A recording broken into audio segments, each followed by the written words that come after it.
পুলিশের বাধার প্রতিবাদে কেন্দ্রীয় শহীদ মিনারে অবস্থান কর্মসূচি পালন করছেন এমপিওভুক্ত শিক্ষকরা। সেখানে আছেন সহকর্মী বাইজিদ সাদ। সরাসরি যুক্ত হচ্ছি তার সঙ্গে। সাদ, শিক্ষকদের দাবির বিষয়ে প্রশাসনিক কোনো কর্তৃপক্ষের সাড়া মিলেছে কিনা, আর কতক্ষণ চলবে এই কর্মসূচি?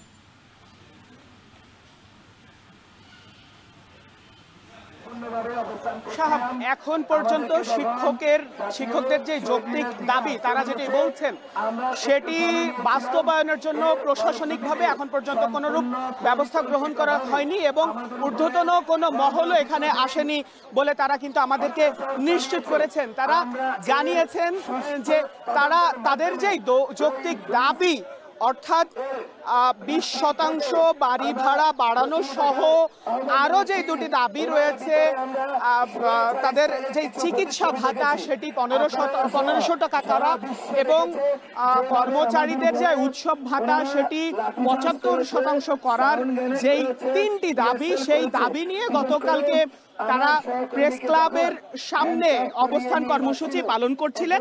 ঠিক সেই সময় পুলিশ তাদের উপরে লাঠিচার্জ করে, সাউন্ড গ্রেনেড নিক্ষেপ এবং 6 জনকে কিন্তু আটক করা হয় এবং তাদের উপরে তারা বলছেন যে তাদের উপরে যে হামলা করা হয়েছে সেটির প্রতিবাদে মূলত তারা লাগাতার অবস্থান কর্মসূচি পালন করছেন শহীদ মিনারে।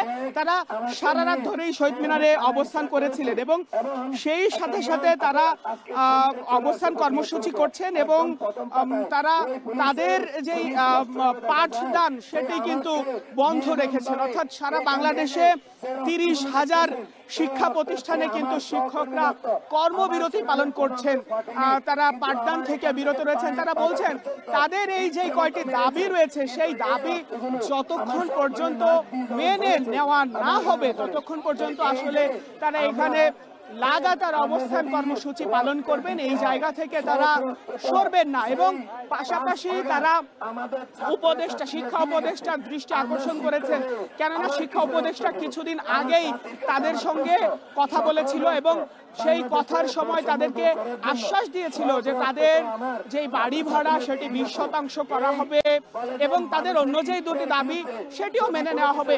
কিন্তু এর প্রেক্ষিতে তাদের যেই বাড়ি ভাড়া সহ তাদের যে দাবিগুলো আছে সেটি না মেনে বরং তাদেরকে মাত্র 500 টাকা বৃদ্ধি করা হয়, যেটির জন্য কিন্তু তারা প্রতিবাদ জানান এবং সেই প্রতিবাদের প্রেক্ষিতে আসলে তারা এখানে অবস্থান কর্মসূচি পালন করছিলেন। তার মধ্যে গতকালকে যেই হামলা হলো সেই হামলার পরিপ্রেক্ষিতে তাদের যে কর্মবিরতি ছিল সেই কর্মবিরতি একদিন এগিয়ে তারা আজকে থেকে কিন্তু কর্মসূচি পালন করছেন এবং যতক্ষণ পর্যন্ত দাবি মেনে না নেওয়া হবে ততক্ষণ পর্যন্ত তারা এখানে লাগাতার কর্মসূচি পালন করবেন।